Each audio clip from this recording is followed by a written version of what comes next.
حیدرآباد کے پران شہر میں غیر قانونی تجاوزات کے خلاف کارروائی کے دوران ہنگامہ، مرغی چوک اولڈ سٹی میں سرکاری ٹیم کو روکنے کی کوشش، پولیس اور اہلکار پر حملہ، کیسز درج، مجلسی لیڈر ساحل اکبر گرفتار، دیگر ملزمان کے خلاف بھی ہوگی سخت کارروائی۔ تلنگانہ کے دارالحکومت شہر حیدرآباد سے ایک بڑی خبر سامنے آئی ہے، جہاں غیر قانونی تجاوزات کے خلاف جاری مہم کے دوران کشیدگی پیدا ہو گئی۔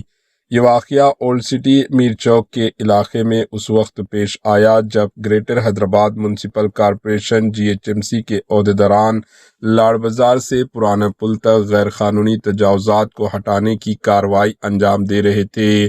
اسی دوران ایک غیر قانونی ہجوم نے سرکاری ٹیم، گورنمنٹ افیشلز کے کارروائی میں رکاوٹ ڈالنے کی کوشش کی، جس سے حالات کشیدہ ہو گئے۔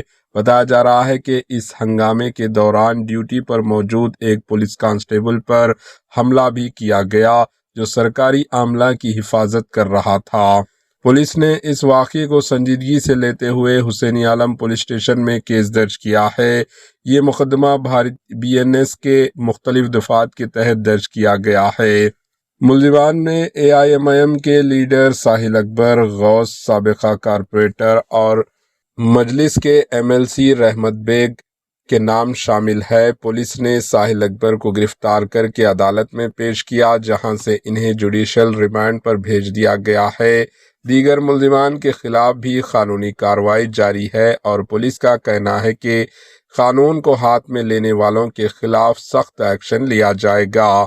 حکام نے واضح کیا ہے کہ سرکاری فرائض انجام دینے والے اہلکاروں کو روکنا یا ان پر حملہ کرنا کی کسی بھی کوشش کو ہرگز برداشت نہیں کیا جائے گا۔ Bureau report AHN news.